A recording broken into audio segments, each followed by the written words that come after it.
you guys, it's your girl Kelsey Janae. Welcome back to my YouTube channel.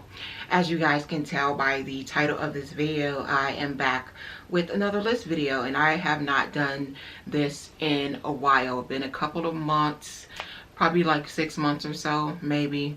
I can't remember, but I'll link some of them in this video here. But as you guys can tell by the title of this video, like I said, I'm back with another list video. It is going to be basically a list of the 5 movies that I typically gravitate toward when it comes to October and spooky time. These movies are the ones that I always like to watch. They have, for me, they have a lot of replay value, so I always watch them basically every year. Whether it's I can find them free streaming, or if I need to download them, or even get them on Amazon or YouTube for what I think they have, that you can rent movies for like $3 or $4 or whatever. But that's what I typically do when it comes to these movies every year around this time. So this list is not in any particular order. I don't think I've ever listed any of these movies before in any of my lists, and I do want to let you know there is actually a spoiler alert. I'm not going to be going into full detail of these movies, but I'm going to give like brief synopsises of, is that how you say that? Synopsis? I'm going to give a brief synopsis of each movie. So there may be some spoilers, they may not be spoilers. So let me go ahead and get started. Alright, so the first movie that I have on my list is called The Faculty. And this is a for real throwback movie. This movie came out in 1998, and it stars Josh Hartnett, Elijah Wood, Jordana Brewster. I think I'm saying her name not right. Jordana Brewster, and Usher, and a few other pretty familiar faces. But this movie, I love watching The Faculty. I can watch it over and over again, but I love watching it every year around this time. And again, you guys, these movies are not any one particular genre. I mean, they all lean more toward horror and sci-fi because those are my favorite genres. But they're not really like, one may be just strictly horror, one may be sci-fi, one might be supernatural. Like that. I'm not going to go too much into detail. I'm just going to list the movies, but back to my list. Like I said, The Faculty, that's one of my favorite movies to watch around this time. I typically don't watch it, throughout the year unless I catch it on TV or something. I might watch it, but I literally go and look for this movie when it comes to October and spooky time, Halloween or whatever. It just gets me in the mood of being scared. I mean, when that movie first came out, I thought it was ahead of its time. It's about a brief synopsis is about a group of kids, young adults or whatever I would call them, teenagers, I guess you could say, that are in high school, and they they're living their normal high school life, and they suddenly notice like the faculty members, like the principal, the nurse, some of their teachers, the coach, a football coach, they start acting really weird. And even one of the students, or 2 of them actually, they think they witnessed one of the other faculty members killing the nurse of the school, whatever. But come to find out, she didn't actually die. They were doing something weird to her. But and they saw that one of the other teachers, they thought that they saw one of the older teachers end up dying or whatever. But they started noticing like the faculty members start acting like really weird, and come to find out, the faculty members were actually invaded, basically. Aliens snatched their bodies, and that's the reason why they were acting funny, and they were trying to invade that entire town and possibly the world. But it started spreading really quickly because, of course, being in high school, everybody's in close proximity or whatever. So they started infecting the students and everything, and the kids, the main students that I just listed the actors' names. They decided to take down this this alien, and they figured that they should go after whoever started this, so basically the queen. So they end up deciding to use these drugs that one of the characters was basically selling throughout the school or whatever. It was like a prescription drug mix up or whatever, and they figured out that this drug would actually kill the alien.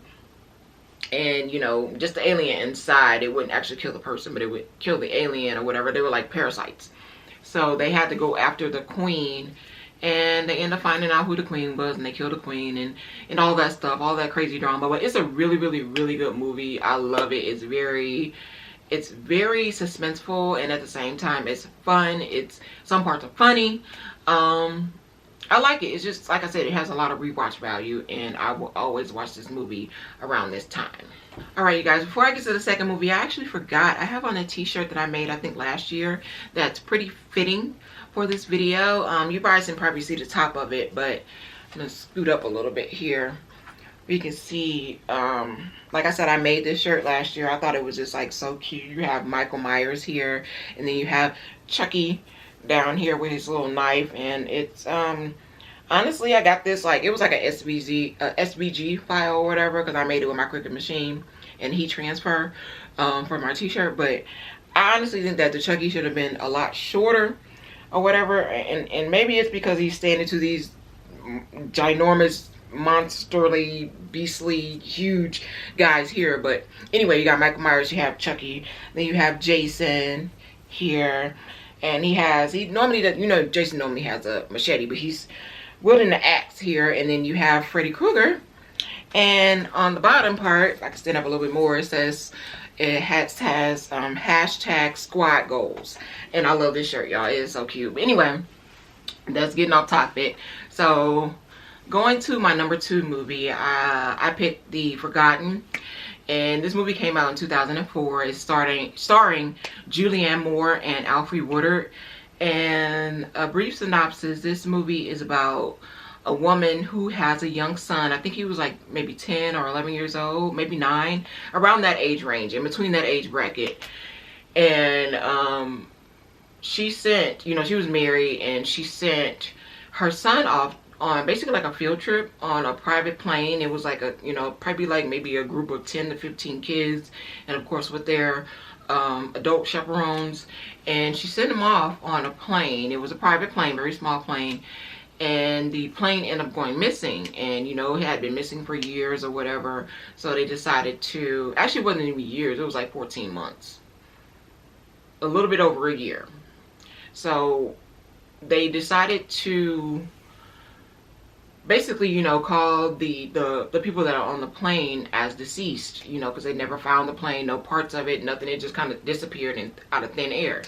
And then suddenly, like the pictures and the memories and the video recordings and things like that, that the main character, the mother, had of her son started disappearing. And I mean, like, she had like photo books and stuff, and all the pictures were gone all of a sudden. The tapes that she had, you know, video VHS tapes that, you know, back in the day, VHS tapes that she had came up blank. And she blamed her husband. She thought that he was trying to basically erase her son's memory. So she ended up going to a therapist. She was seeing a therapist because, you know, trying to deal with her son's disappearance and death or whatever.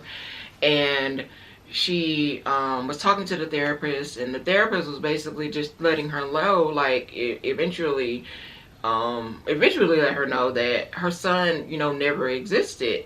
And she was like, this is, you know, it's not possible. It was like 14, 15 different kids on this plane. So she started trying to go to the different parents, and it was one guy that she ended up, her son was pretty close to the daughter.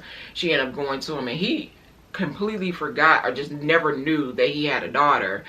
And she helped him to remember that he had a daughter, and the two of them were just like on a mission to prove that they had, you know, these kids existed. Like, you're not going to erase my children, you know, from my memory and everybody else's memory or whatever. So they were going at it, and then a government got involved and basically trying to, you know, stop them. Like, these kids never existed. There were no such thing as, you know, as these children, and this accident, like, would y'all just let it go? And they wouldn't let it go. And that's where Alfre Woodard's character came in. She was a police chief. Well, she was wasn't police. She was a detective, like a lead detective. And she started to see, like, that, you know, maybe these people aren't crazy. These kids did exist. Like, why would two people remember kids that were, you know, never should have existed. So she started to help them, and then it's like this weird, it don't really explain it too much in the movie, but it leaves it very suspenseful where it's still pretty good, where it's like this weird government conspiracy. They were doing a test to basically see like how far would a parent go to remember a child, and they were really trying to make them forget or whatever, and they end up meeting up with this, I don't know, it seemed like it was like an alien or something, like some kind of alien species like watching over Earth, like, you know how people play the Sims. That's what it seemed like we were like test subjects, and they were, whatever it was out there beyond the sky was testing these people. And she ended up meeting face to face with one of the people. He didn't even seem like a person. He was very robotic like they ended up hitting this man with a car. He got up and kept walking like ain't nothing happened. He was an alien. I don't care what anybody say, he was an alien. But she ended up meeting up with him, and he like tried his darndest to make her forget that she ever had a son. And she was like, he snatched her memory, her first memory of him being born, and it didn't work, because she suddenly remembered that she was pregnant with him, and she was like, I do have a baby, you're not gonna take away my memory. And then he got in trouble for that or whatever, and they end up bringing her son back. It's crazy, but it's good. It's hard to explain. You probably think I sound crazy trying to explain the freaking movie, but it's a really good movie. If you've never seen it, I think you should absolutely check it out. I love watching the movie. That's more of the sci-fi, supernatural type of thing they got going on, and I love Julianne Moore. She kills it in that movie, and so does Alfred Woodard. But The Forgotten. Okay, the next movie that I have on this list is called Case 39, and this movie came out in 2009. This movie has Renee Zellweger and Bradley Cooper in it, and I can't think of the little girl's name. It was a little girl in the movie. I can't think of her real name, but her name was Lily in the movie. Lilith, but they call her Lily. And this movie was about a caseworker, which was Renee Zellweger's character. She was a caseworker, a social worker, you know, and she ended up with a case. This movie, it really like makes me understand. I know it's still a movie, but at the same time, I know it could absolutely happen when it comes to the cases that I'm talking about. Because with social workers, the movie starts off showing her as being very swamped with cases, which I know it's probably actually really true, because I've seen so many freaking movies. I'm not even gonna say 1,000. I'm getting ready to say 1,000. I've seen so many movies. Even there's some on Netflix where it shows like, and it's really sad because they're documentaries, whereas things happen to little children, and you know, at the hands of their own parents. And a lot of people like to put the entire fault on the system, on the, you know, social working system, and you can't really put them, you know, at fault. Of course, you got to blame the parents, because I've seen one where, you know, with the mother, her and her boyfriend end up killing the poor little boy. And the teacher, you know, she was the one that was really noticing, you know, he was having bruises, black eyes, somebody cut his hair, all kind of crazy stuff happening to this younger man before he actually ended up passing away. And she was reporting it, and it didn't seem like it, you know, she was getting anywhere, because on one side they were showing that, you know, with social workers, they have so many cases that they have to work, and it's hard to focus just on one, and that's unfair. But at the same time, I understand it, because it's like, and no, I'm not choosing sides. I'm not choosing sides at all. But it's like, you can understand where it's hard on their side, because they have a million cases to do at one time. And then on the other side, it's like, I'm gonna just say that everybody that was in that situation was to blame. It was a point where the little boy was adopted by a family friend. The family friend let this little boy go and visit his grandparents, and then the mother ended up kidnapping the little boy from the grandparents. Everybody in that entire situation was at fault. You can't just put it on the caseworkers. But at the same time, I see where they dropped the ball as well. But I'm sorry, I'm getting off topic. Back to the movie, where it started off with her showing that she had a crap ton of cases, and then her boss ended up giving her another case, which was case number 39. That's the name of the movie. And she went to find out what was going on. It was a little girl, her name was Lily. and they noticed that her grades were slipping and she was falling asleep in class, and she just seemed like she was being neglected. So she went to the family, to the parents, and they didn't really want to talk to her or whatever. They seemed really distant and cold. And the little girl, she was just, you know, just sitting there looking scared. And like the way that everything was set up, Renee's character was like, something just doesn't seem right. So she ended up, the family ended up coming into the office and talking, and the little girl ended up pulling her to the side, and she talked to the little girl, and the little girl was like, she was just afraid. You know, she was wondering like, why you're not sleeping at night. She was like, well, at night I hear my parents talking in the cellar, and they say they're gonna, you know, they're gonna send me to hell. And so Renee was like, oh no, we're gonna have to investigate that. So they try to get her to say that on videotape, try to record her to say that, but you know, the dad was lurking around. She didn't want to say it. So Renee's character, you know, they had to let her go. There was no case that you can bring up. There's no physical evidence of abuse or anything. There was no abuse on the little girl. She just seemed so, you know, standoffish and to herself. So Renee is steady, you know, checking on her, just making sure everything's okay with her. And then she suddenly got like this, she suddenly got a phone call, and it was a little girl said, can you please help me? I'm getting ready to fall asleep. I think my parents are going to try to kill me tonight. So she ran over to the house. Renee's character ran over to the house, and come to find out the parents were trying to kill her. They put the little girl in the oven. They tried to kill her. So, you know, luckily Renee was there. She brought her detective friend, and they burst in, you know, knocked the parents out and got the little girl out the oven, and they put her in the system. So she ended up in a group home, and the little girl was like, I want to be with you, Renee's character. And Renee's character ended up taking her in as a foster parent, because she had never done it before, but she ended up taking her in.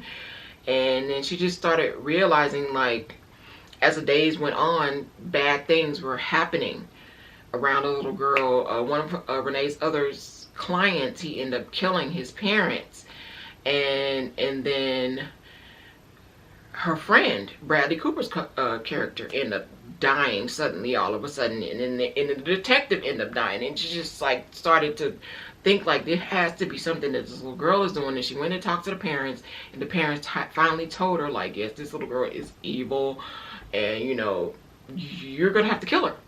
That's the only out. You're gonna have to kill her. So Renee has to figure out what she can do, and come to find out that the little girl is actually a demon. She's not even possessed. She is a straight demon dressed up as a little girl. Because like with her parents, she killed all of her parents' siblings. Her mom had 3 sisters. The dad had 2 brothers. She killed all of them. It's crazy. So Renee had to figure out what she can do to get rid of this deity. If you call it a deity, a demon, whatever, a demon off of this planet. But it's a good movie. I love that movie. It's very suspenseful. I can watch it. It's got rewatch value. Everybody does well. The little girl that plays Lily in the movie, she does a really good job. I love that movie, and it's so awesome. You gotta watch it. Okay, the next movie that I have on my list is The Possession, that came out in 2012. And this movie stars Jeffrey Morgan and Myra Cedric. And this movie, this is one of the movies now, even though it has rewatch value to me, I know what happens. I just like watching it. I don't know, it seems like every time I see this movie, I notice something different. That's the type of movie it is. Movie scared the mess out of me when I first saw it. It's not really that many movies that can scare me like that. It has to be like really scary and very intriguing for me to even just want to finish watching it. Because I always say, whenever I see anything, any movie, TV show, whatever, if it doesn't catch my attention in the first 10 minutes, I'm turning it off. On to the next movie, on to the next show. But this movie, it really caught my attention the first time I saw it, and I can always rewatch it. It's about a little girl that her parents, first of all, her parents are separated. Her mom has a new boyfriend. Actually, I think he may be a fiance. And then her dad, he lives off on his own. He ended up buying a house, but it's a little girl. She has an older sister, and they end up her father picks her up because he has weekend visits. And he picks them up, and they go to a garage sale, and she ends up finding like this really interesting looking box. And you know, I think the guy sold the box for like $10, and she ended up buying the box or whatever, because the dad was like, I don't know why you want this box, but whatever, here, have it. So you know, buying the box, and they went home, and she starts looking through the box, and it got like this weird stuff, and it has like an old tooth, a ring. It has like a really old ring, a really old dead bug. It's a weird stuff in there, but she's like fascinated with this box, fascinated. So as the movie basically goes on, she becomes more and more attached to the box, and like weird stuff start happening around their house, like there's like a swarm of bugs around, and just weird stuff start happening. And eventually the little girl basically becomes possessed. What it was the box was a Dybbuk box. And I know the Dybbuk story, it's you have to go on Wikipedia and read about it. I'm not going to talk about it, but it's a Dybbuk box, and apparently it was like some kind of demon attached to the box. And when the little girl got the box, it became attached to her. Like, and when I say attached to her, like they realized that she was like acting like, you know, real weird or whatever, and like lashing out. At one point she had stabbed her father with a fork when she was eating pancakes, and she was started eating like real loud, and like clashing the fork on the plate, and her dad was like telling her to stop it, and she wouldn't stop it. She kept going, and he was, you know, it came to the point where he had to yell at her, and like he slammed his hand down, and she stabbed it with a fork. Like, she was acting really strange, really crazy. So the mother ended up taking her to the hospital, and she got an MRI scan done, and the doctor was looking at the, you know, results or whatever, and they was like, there's something inside of your daughter. And she was like, what do you mean? Were you trying to say you're pregnant or something? She was a little girl. No. There's something inside of your daughter. So she showed her the x-ray, and there was literally like a little skeleton like squished up like next to her lung, like something was in there. And it was like, oh Lord. So they end up calling I think it was like I want to say it was like a Jewish priest, and you know, he had to, you know, exorcise her to get this demon out of her. And it was the freakiest looking thing I've ever seen when they took it out. But it's a really good movie, very interesting. It would keep you, if you ever want to watch it, very intrigued and very into the actual movie. It's, you know, it's a suspense after suspense after suspense, and like I said, it's one of the supernatural horror type movies, but I think it's really good. I really like it. Not really sure how it did in the box office. Don't really care. I liked it. I remember I did see that movie in the theater, but like, unlike The Forgotten, I think I ended up seeing like you know, Blockbuster around. I used to get like a horror movie every Friday, and after I did my homework and everything, got that out of the way, and I got me a Blockbuster movie. I always used to get a horror movie. Me and my cousin, sometimes if I was ever at her place, she had a family video store like around the corner from her house, and we would always go and get horror movies and just watch them. But I remember, I think I did that for The Forgotten. I don't think I remember seeing that in the theaters. But anyway, get off track again. But The Possession is a really good movie. You should check it out. Okay, the last movie on my list is 13 Ghosts. That's the last movie. This is number 5, 13 Ghosts. That movie came out in 2001. That movie stars Tony Shalhoub, I think I'm saying his name right, Matthew Lillard, which I haven't seen him in a very long time. I remember he was in a Scream movie, I think. One of them Scream movies.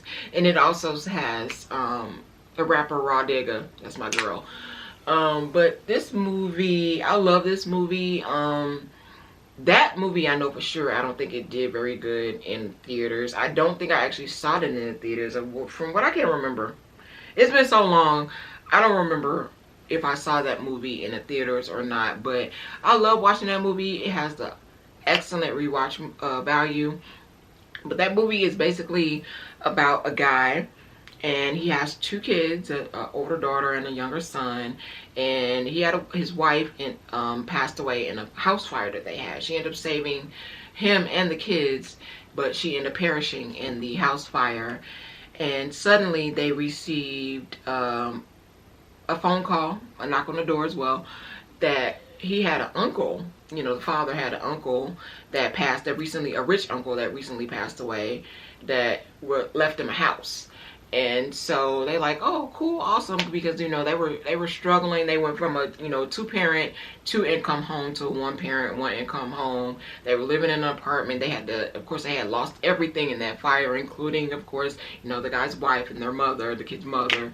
So they were like, awesome, this is a blessing. We're gonna get a house. So the lawyer or whatever took them to see this house, and it was this big, beautiful, weird looking glass house. And I mean, everything's glass. You can see straight through it if you wanted to.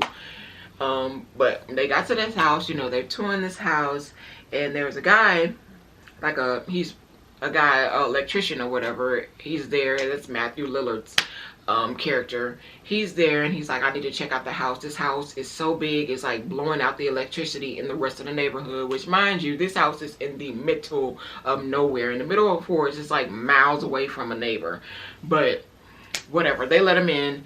So he gets to looking around, and it's like, in this house, like almost everything is glass, even like the sink, the bathtub, everything is made of glass. Everything but the, you know, the bed, the mattress, and all that stuff.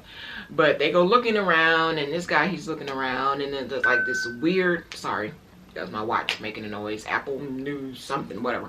Anyway, so there's like this weird writing everywhere on the wall or whatever. And as the movie progresses, basically the little boy runs off in the house. He goes missing, and he ends up in the basement. And while he's in the basement, the lawyer and the father, they're talking, you know, filling out paperwork and all that stuff.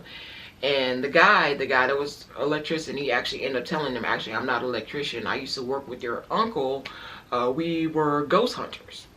And, you know, of course they don't believe him, but he was like, yeah, we got to get the heck out of this house, because as I'm looking around, he went in the basement. The ghosts that they were hunting were like very malicious, you know, killing type ghosts, and they're actually all locked in the basement of the house. So, you know, again, they don't believe him, but then stuff start happening. Like there's like a machine that operates the house, and the lawyer, he was, you know, he got paid or whatever. He had this big briefcase of money that the uncle left to him. It was sitting on like this machine, and when he picked the briefcase up, it set the machine off, and like the house start like shape shifting, basically. Rooms and doors and walls start moving. So that was basically actually opening the cell door. There were, the ghosts were actually in these protective glass cells in the basement. They were protected by these words. They were like curses.